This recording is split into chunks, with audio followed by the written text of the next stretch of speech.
2022 6학년도 수능 연계교재 수능 등급 독서 인문예술 5강입니다. 인문예술 5강의 문제풀이죠. 문제풀이 봅시다. 뭐 어려운 게 없었어요. 그죠? 뭐 내용일치, 뭐 적용추론인데 아주 쉬운 내용이 나왔었고, 그다음 뭐 4번은 이제 사문단, 요거 이제 비교하는 내용인데, 칸트와 이제 플로리디 비용하는 뭐 비교하는 내용인데 어렵지 않아요. 그죠? 내용일치로 풀리고, 5번도 뭐 어유니까 그냥 풀면 됩니다. 쉬우니까 빠르게 봅시다. 1번 윗글의 내용과 일치하지 않는 것은 내용일치네요. 인포스피어에서의 상호작용은 읽기, 쓰기 및 실행의 조작이나 활동으로 해석될 수 없다. 인포스피어에서의 이제 상호작용이 읽기, 쓰기, 실행의 조작이나 활동으로 해석될 수 없대요. 있다고 대놓고 쓰지 않았나? 믿네. 인포스피어 내에서의 상호작용은 읽기, 쓰기, 실행 이런 것들 조작이나 활동으로 해석될 수 있다고 해놨잖아요. 뭐 그냥 이런 식으로 문제를 내나? 하여튼 뭐 이게 틀렸습니다. 답이 1번 나와버렸죠. 그 뭐 단순 내용일치로 풀어도 되고 의미적으로 한번 봅시다. 인포스피어는 온라인, 오프라인 다 섞여 있는 공간이죠. 다 이제 섞여 있는 공간이 짬뽕 되어 있는 공간이고, 거기 내에서의 상호작용은 거기에는 모든 존재하는 것들이 상호작용을 하죠. 정보적으로 상호작용을 하죠. 그러면은 거기서 하는 어떤 그 존재들이 행동하는 것 자체가 전부 다 정보를 생산해내는 거죠. 행동하는 것 자체가 전부 다 정보를 생산해내는 거라고, 그죠? 그걸 보는 놈은 또, 근데 보는 거, 관찰을 하는 거고, 그죠? 이거 행위자, 그 다음에 그 어떤 놈이 행동을 했어. 그러면은 그걸 바라보는 놈은, 뭐 피동자, 이렇게 되는 거잖아요, 그죠? 그런 놈들 읽기, 쓰기, 뭐 실행, 이런 것들 다 이제 정보로 이제 된다는 거지. 그러니까 내가 만약에 움직여가지고 CCTV에 찍혔다. 그러면 이제 그게 또 동영상 파일이 되는 거고, 누군가 그걸 그 영상을 SNS에 누군가 올렸다? 그러면 또 누군가 보겠지. 그죠? 그런 거 다 그렇게 되는 겁니다. 읽기, 쓰기 뭐 다 된다. 그죠? 실행, 정보 조작. 해석될 수 있다. 그죠? 틀렸죠? 그 다음에 2번. 현대에서는 세계에 존재하는 세계에 존재하는 모든 것이, 정보로서의 의미가 있으면 정보로 해석될 수 있다. 그죠? 이것도 뭐 의미적으로 해석되면 그거 다 맞다라고 할 수 있겠지만, 표현이 있나? 1-2에 네. 현대는 세계에 존재하는 모든 것이 정보로서의 의미가 있으면 정보로 해석되는 시대가 되었다. 그렇죠? 똑같은 표현이죠. 해석될 수 있다. 뭐 단순 내용일치고, 아니면 뭐 의미로 풀어봐도 의미로 이해해도 풀리죠. 그러니까 뭐 모든 존재하는 모든 것들은 정보로서의 의미를 가진다. 그렇게 이제 그 플로리디가 주장한 겁니다. 그죠? 3번. 인포스피어에서의 뭐 상호작용에서 모니터 키보드와 같은 전통적인 장치들, 그러니까 모니터 키보드도 이제 전통적인 게 된 겁니다. 그죠? 그런 것들의 중요성이 줄어들었다. 이런 표현이 있었죠. 1-3. 1-3에 모니터나 키보드와 같은 전통적인 장치들의 중요성이 줄어들고, 터치스크린, 금속 명령, 제스처 감지, 위치 데이터, 그러니까 전통적인 장치들이라는 게 뭐 모니터, 키보드 이런 것들은 집에 와가지고 방에 불 켜고 모니터 켜고 본체 켜고 로그인 해가지고 인터넷에 접속하는 그런 어떤 그죠? 비밀번호 넣어가지고 인터넷 접속한 그런 전통적인 거 말고, 지금 우리 행동 하나하나가 다 CCTV에 잡히고, 움직임이 하나하나가 전부 다 위치 데이터가 되고, 위치 데이터를 생성하고 있고, 제스처를 감지하고, 내가 이제 명령하면, 뭐, 시리아 이러면 말 끝에 해갖고, 뭐, 명령도 시키고, 그죠? 뭐 이런 겁니다. 이런 게 이제 지금 인포스피어라는 거지. 그 개념 자체가, 그죠? 뭐 그런 겁니다. 그죠? 그러니까 지금 이제 이런 전통적인 장치들의 이제 중요성이 줄어들었다. 그죠? 굳이 뭐, 그냥 막 모니터 키고, 뭐 본체 키고, 뭐 그런 어떤 그죠? PC, 데스크탑, 그런 게 좀 중요성이 좀 줄어들었다. 그리고 똑같은 표현도 있고, 이해도 되죠. 또, 4번. 전통적으로 기술은 인간이 문화를 이루기 위해, 자연을 통제하고 조작하기 위해 사용되는 수단의 집합이었다. 그죠? 전통적인 기술이라는 거지. 전통적인 기술. 뭐, 이해도 되지만, 똑같은 표현이 있죠. 있네. 전통적인 기술은 이렇게 돼가지고, 주체인 인간이 어떤 목적을 가지고 이제 문화를 이루기 위해서 자연을 통제하고 조작하기 위해서 사용되는 수단의 집합이었다. 그죠? 뭐 비슷한 표현인 거지. 완전히 똑같은 표현은 아니지만 거의 뭐 유사한 표현이 있다. 5번 봅시다. 컴퓨터 과학과 정보통신 기술이 가져온 생활 세계의 변화. 그죠? 컴퓨터 과학과 정보통신 기술이 가져온 생활 세계의 변화. 컴퓨터 과학과 정보통신 기술의 영향으로 세계가 이렇게 변했다. 그죠? 정보화 시대로 됐다. 정보로 해석되는 시대가 되었다. 뭐 그런 얘기, 정보가 중요하게 됐다. 그런 변화로 많은 측면에서 인간은 자신을 상호 연결된 정보적 유기체로 이해한다. 상호 연결된 정보적 유기체는 뭐라 그랬습니까? 인포그라죠. 인포그. 그죠? 여기 있네. 상호 연결된 정보적 유기체인 인폭으로 이해한다. 뭐를? 인간이, 그죠? 인간이 자신을 인폭으로 이해한대요. 그죠? 이렇게 본다 그랬잖아. 약간 뭐 표현이 조금 다르긴 한데 어쨌든 거의 뭐 유사한 표현이다. 그죠? 어쨌든 뭐 답은 확실히 뭐 1번 딱 보이죠. 그죠? 없다 그랬는데 있죠. 그죠? 틀렸다. 2번 봅시다.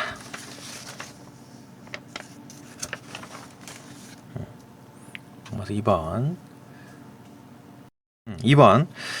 인포스피어를 이해한 내용으로 적절하지 않은 것은 인포스피어에 대한 얘기다. 그죠? 봅시다. 많은 부분 인간의 개입 없이 정보의 처리가 이루어질 수 있는 공간이다. 그렇죠? 인간 개입이 없어도 된다. 이런 얘기 있었죠. 2-1에 여기 있네.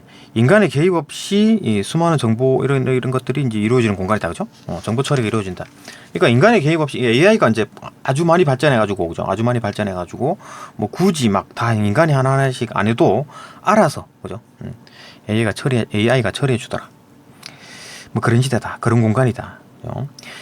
2번 인간을 비롯한 생물학적 행위자들, 그 다음에 공학적 인공물들이 공유하는 공간이다. 그죠? 그러니까 인포스피어에는 인간뿐만 아니라 다른 어떤 동물, 그죠? 생물들, 그 다음에 생물학적 행위자들이라니까 뭐 행위를 하는 것들, 그러니까 뭐 정보를 생산해내는 것들, 그죠? 그러니까 뭐 움직임이 있어가지고 어떤 정보를 주는 것들, 그런 것까지 다 포함되는 거지. 그 다음에 공학적 인공물들, 그러니까 AI 로봇 같은 것도, 그죠? 정보를 생산해내는 거니까 그런 것들이 다 모두 다 어떤 인포스피어를 공유한다. 인포스피어를 이용하고 활용한다. 그죠? 그래갖고 거기 그 속에서 전부 다 이제 상호작용을 한다. 그렇게 이해해도 되고, 이런 표현이 있나? 여기 있네. 인간은, 그죠? 다른 생물학적 행위자들, 그 다음에 그 공학적 인공물들, 이런 것들이 막 이제 얽히고 섞여가지고 정보를 이루어진, 인포스피어를 함께 공유한다. 그죠? 이런 것들이 이제 다 같이 공유한다. 똑같은 표현이 있었다. 그다음에 3번. 정보통신 기술이 세계의 중심이 되어 인간을 통제하고 조작하는 공간이다. 정보통신 기술이 세계의 중심이 된다고? 이런 얘기 없었는데. 그 다음에 인간을 통제하고 조작한다고? 인포스피어 내에는 인간이 막 통제되나? 그렇지 않죠. 그죠? 그러니까 물론 이제 그 많은 것들이 바라보고 있지. 그죠? 많은 것들이 우리를 CCTV를 다 보고 있지, 인간을. 근데 그게 이제 통제하고 조작한다 이런 것까지는 아니죠. 그죠? 그러니까 언급되지 않은 내용이고, 뭐 그럴 수는 있지. 근데 언급되지 않은 내용이잖아요. 자, 이거 같은 경우는 어떻게 풀어야 됩니까? 그러니까 언급이 되지 않았다. 이러면 일단은 근거를 가지고 추론을 해야 되겠죠. 그죠? 근거를 가지고 추론하려고 그랬더니 근거가 없어.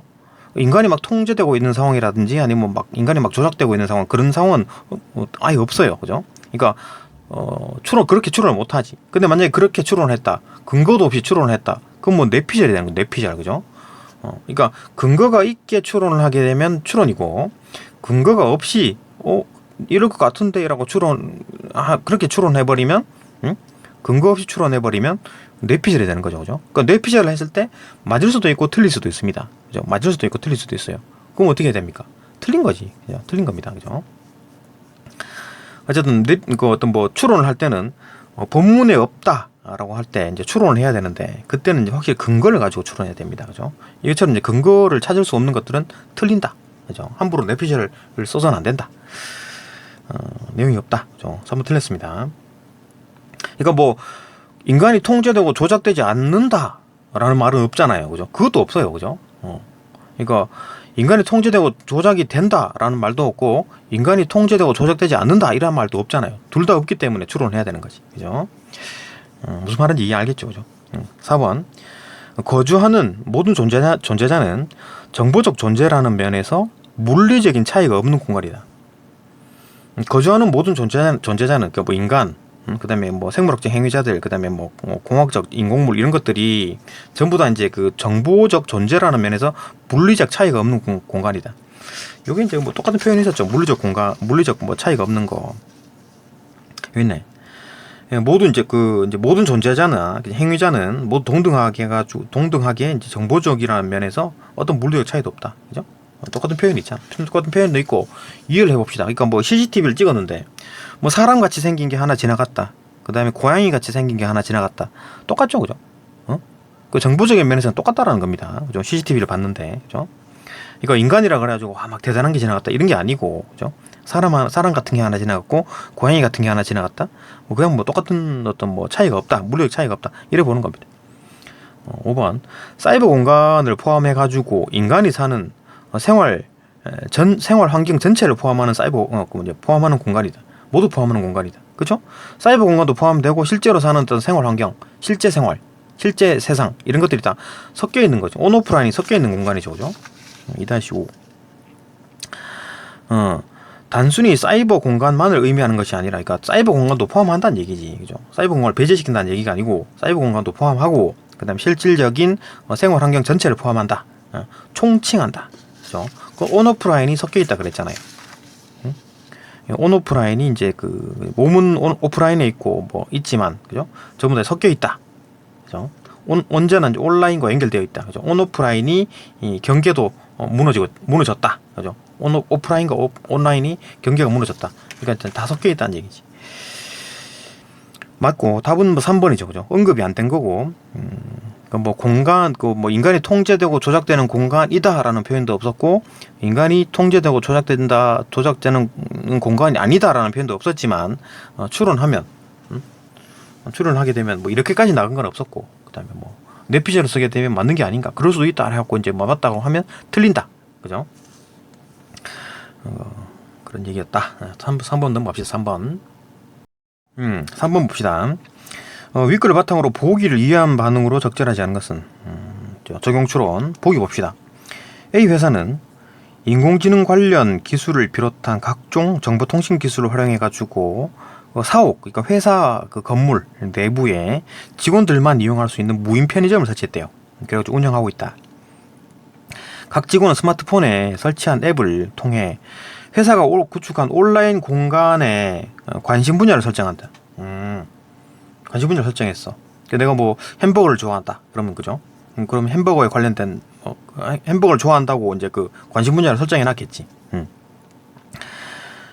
뭐 인공지능은 직원이 설정한 뭐 관심 분야와 구매 패턴을 고려해 가지고 스마트폰으로 개인에게 맞는 상품을 또 추천해. 그러면 구매자는 스마트폰 앱에서 상품 관련 정보를 확인했다. 그 정보가 뜨는 모양이네, 그죠? 그러면은 필요한 상품을 들고 편의점을 나온다. 이제 그렇게 정보를 확인했어. 그래가지고 편의점에 갔구만. 편의점에 가가지고 그거 내가 먹고 싶은 햄버거가 있네. 이래갖고 가져온 거지. 산 것도 아니고 그냥 들고 나왔다는 얘기잖아요, 그죠? 편의점을 나오면은 결제 시스템은 구매자의 스마트폰을 통해 가지고 위치 데이터를 파악해 가지고 등록된 카드로 자동 결제를 한답니다. 그러니까 이건 뭐 내가 직접 결제하고 바코드 찍고 하는 게 아니라 그냥 들고 나오기만 해도 자동 결제가 된다는 얘기네, 그죠? 완전 인포 스피어가 완전히 그냥 실현된 공간이다. 자, 봅시다. 1번. 인공지능은 무인 편의점을 운영하는 데 관여하는 것을 보니, 그죠? 인공지능이 무인 편의점을 운영하는 데 관여하는 것을 보니, 그렇지. 인공지능 관련 기술이 우리가 살아가는 실제 혹은 환경의 일부에서 벗어났다고? 인공지능 관련 기술이 우리가 살아가는 실제 환경에 완전히 밀착되어 있는 거잖아요, 그죠? 벗어난 게 아니라 완전 밀착되어 있는데, 이게 틀렸죠, 그죠? 인폭으로 변화되었다. 이 말은 맞지. 인폭으로, 우리가 인간 자체가 인폭으로 변화된 거에 맞는데, 우리가 인폭으로 변화된 건 맞는데, 이게 이제 뭐, 실제 환경과 벗어났다 아니죠? 완전히 결합한 겁니다. 3-1에 뭐가 있나? 실제 혹은 환경의 일부인 동시에, 그죠? 정보통신 기술은 우리 삶입니다. 우리 환경 일부예요. 벗어나지 않았다. 그러니까 틀렸다, 그죠? 답 1번이네요. 바로 답이 나와버리네. 2번. 결제 시스템이 구매자 위치 데이터를 파악해가지고 등록된 카드로 자동 결제를 하는 것을 보니, 상호작용에 필요한 장치가 눈에 띄지 않는 방식으로 소통이 이루어짐을 확인할 수 있다. 그죠? 눈에 안 띄지. 그 자동적으로 막 그 어디 멀리 뭐 천장에 붙어가지고 어디든 뭐 찍는 모양이죠, 그죠? 그런 얘기가 있었죠. 눈에 띄지 않는 방식이란 얘기가 1-3 이제 눈에 띄지 않고 소통할 수 있게 되었다. 그죠? 이런 장치들이, 그죠? 그렇네. 그다음 3번 직원들의 정보가 온라인 공간에 저장되어 있고 온라인 공간에 저장되어 있고 편의점에서 스마트폰으로 인공지능과 정보를 주고받을 수 있는 것을 보니 우리의 생활 세계가 정보적인 속성을 지닌 곳임을 확인할 수 있다. 그쵸? 그죠? 완전히 정보적인 걸로 이제 속성이 되어 있는 거지. 내가 이제 온라인 공간에 저장되어 있고 그 온라인 공간에 저장되어 있는 것이 내 실생활과 상당히 밀접하게 되어 있는 거죠. 그죠? 인공지능과 정보를 주고받는 거지. 그러니까 내가 이제 거기 막 들어가는 것 자체가 막 다 이제 동선이 다 기록되어 있는 거니까 모든 것들이 다 정보화되어 있다. 맞고, 그죠? 3-3에 뭐가 있나? 3-3에 이제 정보적인 속성을 지닌 것으로, 그죠? 우리 사는 세계가 그렇게 변했다. 비슷한 표현이고. 또 4번 직원이 스마트폰 앱을 통해 가지고 온라인 공간에 설정한 관심 분야와 구매 패턴을 고려해 가지고 상품이 추천되는 것을 보니 정보통신 기술이 정보의 생성, 관리, 활용 등에 영향을 미치고 있음을 확인할 수 있다. 그죠? 정보통신 기술이 정보를 생성하고 관리하고 활용하는데 영향을 미치고 있네요. 그만큼 기술이 좋아졌다. 그죠? 그런 얘기고. 뭐 이게 또 3-1에 뭐가 있나? 3-1에 정보의 생성, 관리, 뭐 활용 이런 것도 핵심적인 문제. 이거 자기 뭐 어떤 정보통신 기술이 이런 것들을 좀 자기 이해에 관해서도 이런 어떤 핵심적인 문제로 만들고 어쨌든 정보통신 기술은 자기 이해에 대한 얘기는 아니죠. 여기는, 그죠? 자기 이해에 대한 얘기가 아닙니다. 이건 환경과 뭡니까? 인간이 세계와 맺는 상호작용 방식, 이걸 말하는 거지. 요걸 말하는 건 아니죠, 그죠? 요걸 자기 이해를 말하는 게 아니고 세계와 맺는 상호작용이죠. 그러니까 세계와 인간과 맺는 상호작용에 대한 얘기고, 그때 이제 이런 것들이 영향을 미칠 수 있다. 정보의 생성 관리에 영향을 미칠 수 있다. 뭐 그에도 맞다, 그죠? 이게 이제 핵심적인 어떤 문제로 만들었다. 이게 이슈가 됐다는 얘기잖아요, 그죠? 영향을 미치고 있다. 오케이. 5번 구매자가 스마트폰으로 상품 관련 정보를 확인하고 결제 시스템이 스마트폰의 위치 데이터를 파악하는 것을 보니 구매자가 스마트폰으로 상품 관련 정보를 확인하고 결제 시스템이 스마트폰의 위치 데이터를 파악하는 것을 보니 우리가 휴대용 전자기기를 통해 가지고 언제나 온라인 공간과 연결되어 있음을 확인할 수 있다. 그죠? 핸드폰을 가지고 다니는, 스마트폰을 가지고 다니는 그 자체가 지금 정보를 생산하고 있는 거지. 그죠? 위치 데이터를 파악하는, 그가 생산된 정보를 그 AI가 파악을 하는 거지. 그죠? 그렇기 때문에 온라인이 항상 연결되어 있는 거지. 그죠? 그러니까 만약에 핸드폰이 이제 그 위치가 뚝뚝뚝 끊기는 거는 연결이 지금 제대로 안 되는 거고, 그죠? 그러니까 내가 이제 이렇게 갔다가 이렇게 가는 것까지 동선이 다 찍히고 있다라는 거는 다 이제 온라인이 되어 있는 거지, 그죠? 온라인화가 되어 있는 겁니다. 오케이, 뭐 답은 1번이고, 그죠? 문제는 어렵지 않죠? 또 4번 봅시다. 4번 봅시다. 이 4번은 이제 사문단, 그죠? 어려운 내용이었죠. 그 부분에 대한 얘기인데, 이게 이제 문제가 좀 이제 그 사문단이 이해가 안 되더라도 내용일치로 풀려버립니다. 그래서 별로 안 좋다는 얘기예요. 봅시다. 그 이해를 못 하더라도 내용일치로 풀린다. 그 무슨 말인지 봅시다. 1번. 플로리디와 칸트는 모두 도덕적 행위를 하는 어떤 주체의 관점에서 윤리학을 사고해야 한다고 보았다. 그러니까 도덕적 행위를 하는 거, 행위자가 중심이다. 라고 본 거는 칸트죠, 칸트. 그죠? 칸트는 4-2죠. 요 이제 플로리드는 이렇게 이제 그 칸트가 뭐 행위자의 우선성을 두고 있다. 행위자를 조금 더 강조한다. 행위자의 어떤 뭐 중요성을 뒀다. 그거에 대해서 비판을 했다 그랬잖아요, 그죠? 이거 플로리드는 주체 뭐 행위를 하는 주체의 관점이 아니라 어떤 뭐 피동자의 관점에서 접근한다 그랬잖아요, 그죠? 그러니까 플로리드는 행위자의 어떤 중심을 두는 게 아니고 피동자의 중심을 둔다 그랬으니까 틀렸지, 그죠? 칸트는 맞고 플로리드는 틀렸다. 이렇게 내용일치로 풀 수 있잖아요, 그죠? 근데 요거는 자 미해를 한번 해봅시다. 이용을 하고 뭐냐 조금 더 깊이 있게 보게 되면, 그죠? 추론을 하게 되면, 그러니까 칸트는 이 도덕적 행위자에 대해서 또 뭐 중심을 두는 거고, 플로리드는 이거 이제 피동자에 이제 중심을 둔다 그랬잖아요, 그죠? 도덕적인 중심을 둔다. 도덕적 관심에 중심을 둔다 그랬잖아요. 이게 무슨 말이냐? 추론 한번 해봅시다. 그러니까 칸트든 플로리드든 모두 전부 다 어떤 세상이 좀 도덕적으로 되기를 바라는 거겠죠, 그죠? 윤리적으로 되기를 바라는 거겠지. 그거는 공통점이겠지, 그죠? 세상이 막 비도덕적으로 되고 막 다 개판이 되고 막 망하기를 바라는 거 아닐 거 아니에요, 그죠? 근데 칸트는 여기다가 중심을 뒀고 플로리드는 여기다 중심을 뒀는데 그 이유가 뭐냐? 칸트는 이 행위를 하는 놈이 도덕적으로 행동하게 되면 사회가 도덕적으로 될 것이다. 그건 맞지, 그죠? 말도 맞지. 그다음 또 플로리드는 얘들이 도덕적으로 행동하는 것보다 이거 피동자, 정보를 받는 사람, 이거 뭔 말입니까?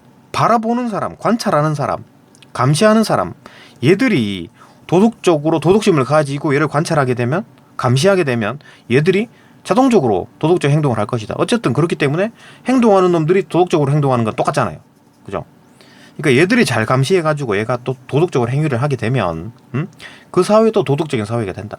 그럼 칸트는 초반부터 얘들이 그냥 기본적으로 도덕적으로 행동해버리면 감시하든 말든 무슨 상관이야, 그죠? 이렇게 되는 거지. 도덕적으로 되는 거지, 그죠? 그래 보는 겁니다. 그죠? 추론해서 그런 거지. 요렇다. 이제 1번은, 그죠? 1번은 어쨌든 칸트는 맞고 플로리드는 이제 피동자에 더 중점을 뒀다, 그죠? 1번은 틀렸고 2번. 또 2번 봅시다. 플로리디와 칸트는 모두 도덕적 책임을 질 수 없는 대상은 내재적 가치를 가질 수 없다라고 봤다. 그러니까 일단 칸트 말이죠. 요 말은 플로리디는 아닌데, 자 봅시다. 일단 칸트는 도덕적 책임을 질 수 없는 대상은 내재적 가치를 가질 수 없다고 봤잖아요. 도덕적 책임을 가지는 놈은 내재적 가치를 가진다고 본 거지. 자 다시 봅시다. 도덕적 책임을 질 수 없는 대상은 뭡니까? 도덕적 책임을 질 수 있는 존재는 도덕적 행위자 부르는 건데, 도덕적 행위자는 인간뿐이다. 인간에 한정된다. 그러니까 칸트가 말하는 거는 인간과 자연이죠. 인간과 자연 두 부류로 나뉘는데, 이 인간이 도덕적 행위자고 이 도덕적 행위자는 책임을 질 수 있는 존재다. 그러면 책임을 질 수 없는 존재는 뭐냐? 인간 이외의 존재. 응? 자연을 두고 하는 얘기겠지. 인간 이외의 존재는 책임을 질 수 없는 존재다. 그러니까 여기서 책임을 질 수 없는 존재는 인간 이외의 존재를 말하는 거고, 그러면 내재적 가치를 가질 수 없다. 내재적 가치는 뭡니까? 존엄성이지, 존엄성. 내재적 가치는 존엄성이라고 봤잖아요, 칸트 같은 경우에는, 그죠? 내재적 가치는 그러한 가치를 존엄성이라고 불렀다라고 했기 때문에 존엄성, 이건 존엄성을 가질 수 없다. 그러니까 존엄성을 갖는 것은 인간만이 갖는다, 그죠? 인간만이 존엄성을 갖는다 그랬잖아요, 그죠? 그러니까 존엄성을 가지는 것은 인간이고, 존엄성을 내재적 가치가 존엄성이니까, 그죠? 내재적 가치가 존엄성이니까, 내재적 가치가 존엄성이잖아요, 그죠? 내재적 가치가 존엄성을 가질 수 있는 것은 인간뿐이고, 그러니까 내재적 가치를 가질 수 없는 것은 인간 이외의 존재들이겠지, 그죠? 인간 이외의 존재, 이것도 인간 이외의 존재잖아요, 그죠? 그러니까 인간 이외의 존재는 인간 이외의 존재다, 이렇게 볼 수 있겠죠, 그죠? 맞는 얘기지. 이건 이제 칸트가 하는 얘기고, 플로리디 같은 경우에는 모든 존재가 전부 다 내재적 가치를 가진다 그랬잖아요. 모든 존재자는 피동자로서 내재적 가치를 가진다 그랬잖아요, 그죠? 모든 이제 권리를 갖는다 그랬으니까, 그죠? 뭐 내용 일치로 좀 풀리죠. 약간 추론이 들어가긴 하는데, 자 이것도 이제 그 의미를 한번 해석해 봅시다. 도덕적 책임을 가질 수 없는 대상은 도덕적 책임을 가질 수 없는 대상은 왜 내재적 가치를 가질 수 없다고 칸트가 말했습니까? 칸트는 도덕적 책임을 질 수 있는 놈은 내재적 가치를 가진다 그랬잖아요, 그죠? 내재적 가치를 모든 인간들이 내재적 가치를 가진다. 내재적 가치가 존엄성이죠. 존엄성을 가지고 있다. 인간만이 존엄성을 가지고 있다. 근데 이를 바탕으로 인간은 도덕적 행위자가 인간이잖아요, 그죠? 인간은 책임을 질 수 있는 존재다. 자, 존엄성을 가진다. 존엄성이 뭡니까? 권리잖아요, 권리. 존엄성이 권리죠. 인간 대우. 그러니까 어떤 사람이 인간 취급을 안 해줘. 그러면은 그 사람이 화를 내겠지. 맞나요? 인간 대우를 안 해줘서, 인간의 어떤 권리를 막 보호를 안 해줬어. 인간 취급을 안 한 거야. 그러면 화를 내겠지. 인간 취급해달라고. 그죠? 그게 존엄성인 거지, 인간 취급이라는 게. 그죠? 그러니까 인간 취급을 해달라. 그게 이제 권리잖아요. 그죠? 그렇게 요구할 수 있는 권리가 있잖아요. 그죠? 근데 그 권리가 있으면 그 반대급부로 의무가 있는 거지. 책임이 이게 한국말이고 이걸 이제 뭐 한자로 바꾸면 의무가 되는 거지. 그죠? 책임. 그러니까 어떤 너 인간 대우해 줄 테니까 인간답게 행동해. 의무. 인간의 의무를 가져. 맞나요? 인간의 권리를 줄 테니까 어떤 뭐 내재적 뭐 가치를라고 할 수 있는 뭐 존엄성에 대한 것도 권리를 줄 테니까 너는 인간답게 행동해라. 인간의 의무를 지켜라. 그죠? 뭐 그렇게 말하는 거잖아요. 그러니까 칸트는 자연에게는 인간 취급을 안 해주잖아요. 자연은. 그죠? 자연은 인간 취급 안 해줍니다. 이거 봅시다. 그러니까 자연에게는 어떤 존엄성이 없어요. 그러니까 그 인간 대우 안 해주는 거지. 그러니까 존엄성을 안 준다고. 그렇기 때문에 얘가 도덕 책임, 의무가 없는 거지. 맞나요? 책임이 곧 의무죠. 그러니까 권리가 없는 대신에 의무가 없는 거지. 근데 얘는 인간 같은 경우에는 권리가 있는 대신에 인간 대우를 받을 수 있는 권리가 있는 대신에 의무가 있는 거야. 그죠? 의무가 있는 거라고. 그러니까 인간만큼 행동을 해야지. 그러니까 막 다른 사람 괴롭히고 힘없는 사람 괴롭히고 뭐 그렇게 하면 심할 경우에 범죄를 저지를 경우에는 이제 깜빵에 쳐넣죠. 그죠? 존엄성을 뺏어버려. 그래갖고 만약에 아주 심한 행동을 했다. 아주 나쁜 짓을 했다. 사형을 시켜버리죠. 그죠? 완전 존엄성을 뺏어버립니다. 그러니까 왜 그러냐면 의무를 하지 않았기 때문에 도덕적 책임을 하지 않았기 때문에 야 너는 존엄성을 뺏어야 되겠다. 자연 취급해버리는 거지. 사람 취급 안 해주는 거죠. 그죠? 그런 식으로 되는 거지. 그죠? 그러니까 칸트는 그렇게 생각한 겁니다. 그러니까 권리가 있으면 존엄성에 관한 권리가 있으면 도덕적 책임이라는 어떤 의무를 가지게 된다. 그러면 자연은 왜 이 도덕 책임을 안 무냐? 존엄성이 없기 때문에. 그죠? 이 권리가 없기 때문에 의무를 안 지는 겁니다. 그죠? 그러니까 그런 의미에서 보면 도덕적 책임을 질 수 없는 대상 자연 같은 경우에는 내재적 가치 존엄성을 가질 수 없는 거죠. 그죠? 이거 이제 의무를 안 한 놈은 권리를 가지지 못한다. 그러니까 인간처럼 행동하지 않은 놈은 인간 대우 안 해줄 거야. 사형시켜 버릴 거야. 이렇게 하는 거지. 칸트는 그렇게 생각했다. 근데 플로리드는 그거 아니다. 그죠? 존재하는 모든 것들이 전부 다 어떤 내재적 가치를 가진다. 이렇게 본 겁니다. 이렇게 뭐 내용일치로 풀어도 되고 이해해서 풀어도 되고. 또 3번. 3번 봅시다.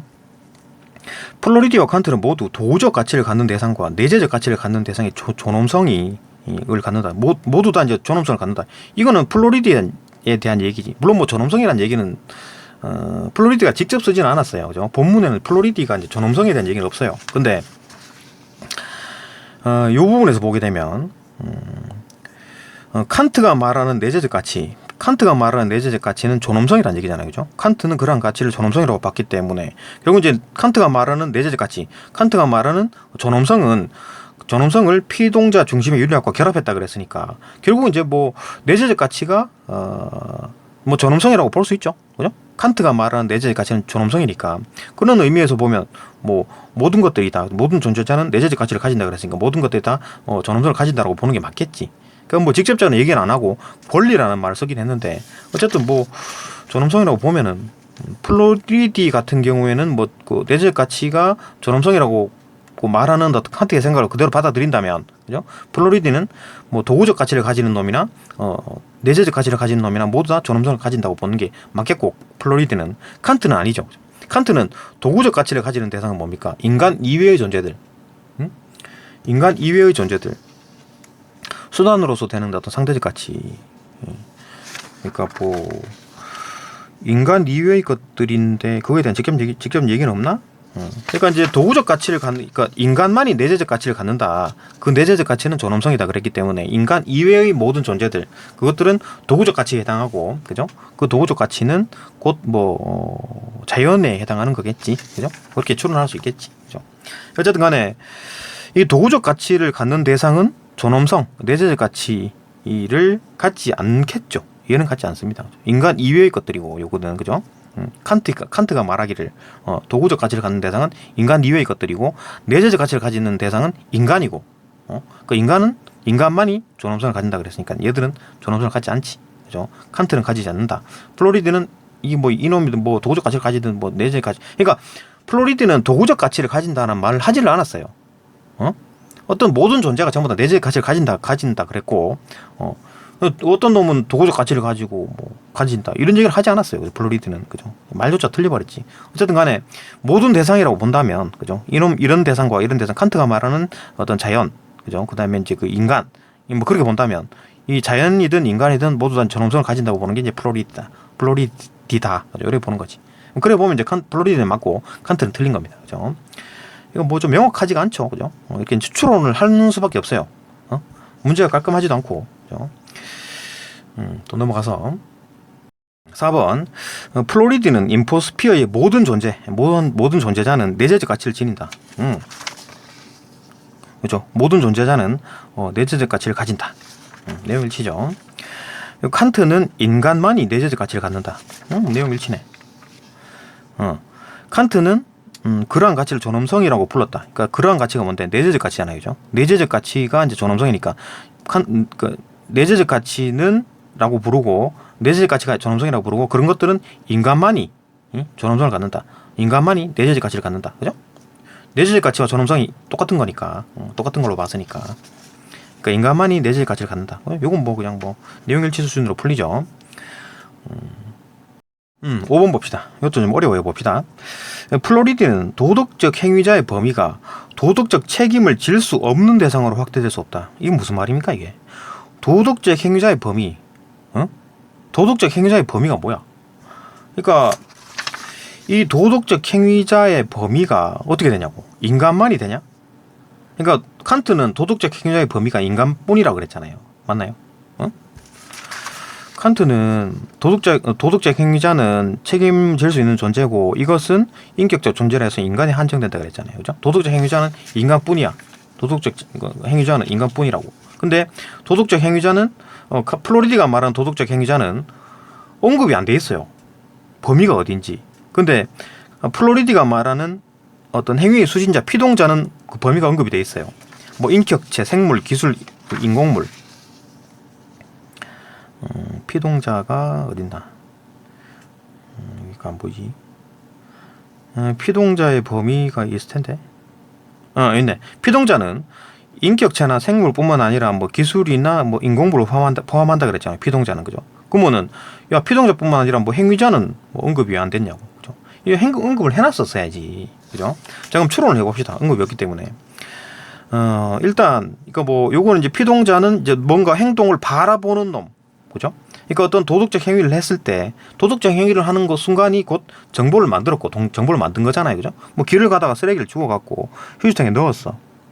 그게 곧 이제 그 CCTV에 찍혔다. 그러면 동영상 정보죠. 그게 이제 뭐 그 짤이 이제 짤이잖아요. 짤. 그죠? 그게 이제 SNS에 막 도운다는 얘기지. 그게 이제 정보인 거잖아요. 정보가 전송이 된 거지. 그죠? 그래갖고 이제 수신자 뭐 SNS를 보는 놈이든 아니면 뭐 CCTV를 감시하는 사람이든 아니면 CCTV 자체 프로그램이든 아니면 AI 로봇이든 간에 그죠? 모든 것들이 다 피동자가 되는 거지. 그러니까 행위자 이 상황에서 행위자는 누굽니까? 지나가다가 쓰레기를 주워가지고 휴지통에 넣는 놈이죠, 그죠? 그게 이제 행위자고, 그 외에 이외의 모든 것들은 다 피동자인 거지, 그죠? 그래 보는 겁니다. 그러니까 그런 의미에서 여기서 말하는 도덕적 책임이랑 여기서 말하는 도덕적 책임이랑 범위가 다르지, 맞나요?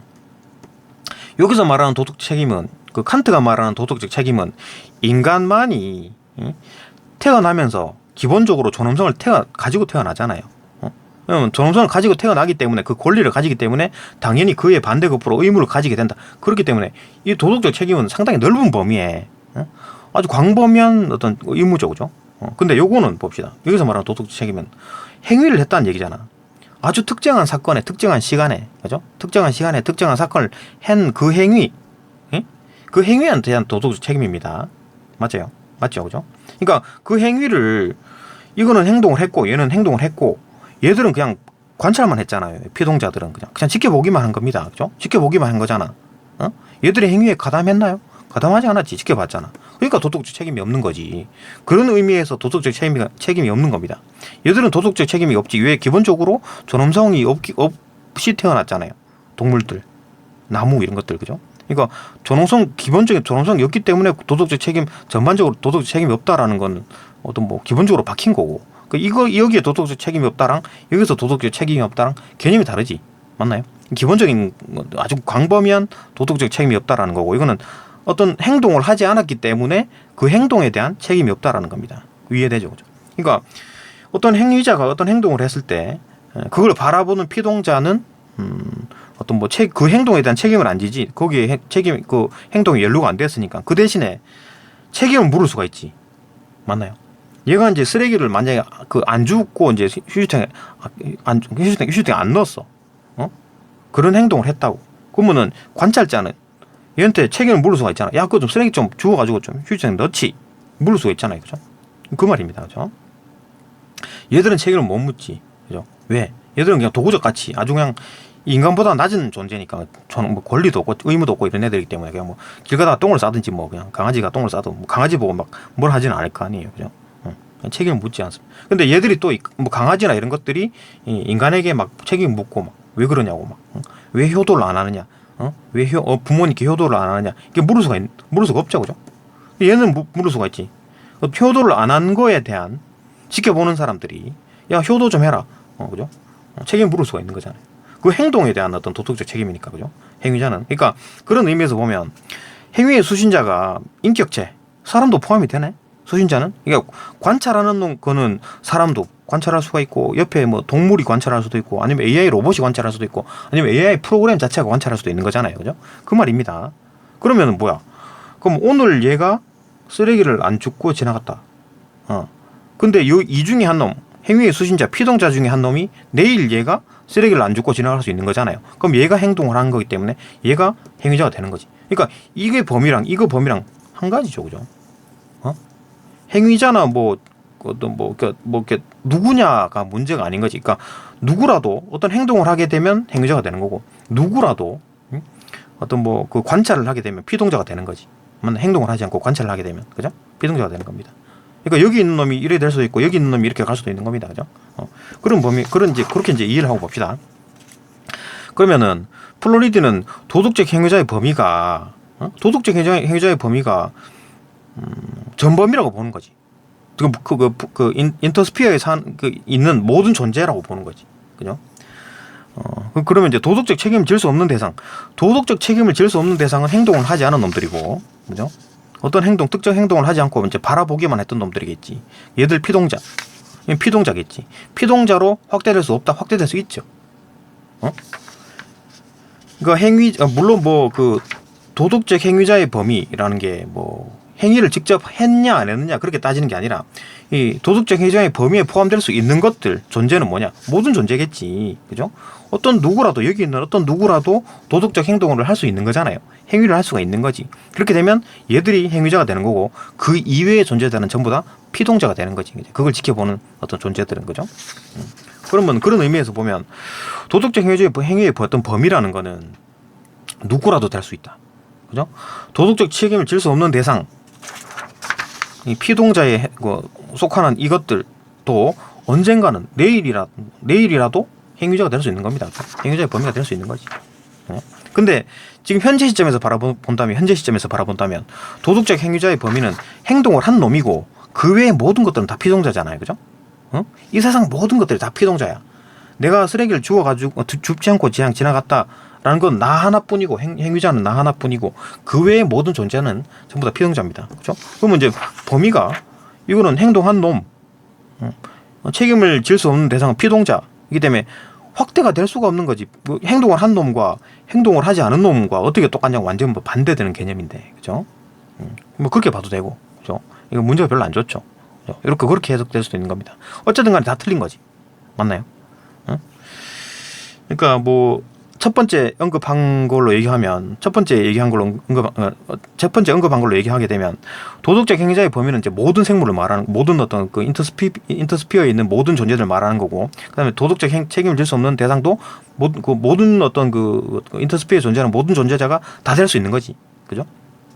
그렇게 봐도 되고, 그렇게 봐도 틀렸고, 어떤 도덕적 행위자의 범위라는 게 어떤 행동을 한 놈, 어떤 특정 행동을 한 놈, 그 한 놈을 말하는 거고, 그 외에 도덕적 책임을 질 수 없는 대상은 그 한 놈을 제외한 이 세상 모든 인터스피어에 있는 모든 존재들 말하는 거잖아요, 그죠? 그러니까 이것은 완전히 반대게 되는 개념이지. 행동을 한 놈, 행동을 하지 않은 놈 딱 나눠지는 거잖아요.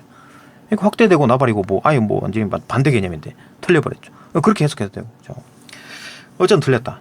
또 봅시다. 칸트는 도덕적 행위자의 범위가 도덕적 책임을 질 수 없는 대상으로 확대될 수 있다. 도덕적 행위자의 어떤 범위가 도덕적 책임을 질 수 없는 대상으로 확대될 수 있다. 도덕적 행위자의 범위는, 칸트는 도덕적 행위자의 범위는 인간뿐이라 그랬잖아요. 도덕적 행위자의 범위는 인간뿐이다. 도덕적 행위자의 범위는, 도덕적 행위자는 책임을 질 수 있는 존재고, 그거는 인간에만 한정된다. 도덕적 행위자, 책임을 질 수 있는 존재, 인간, 요 세 개가 같은 겁니다. 그죠?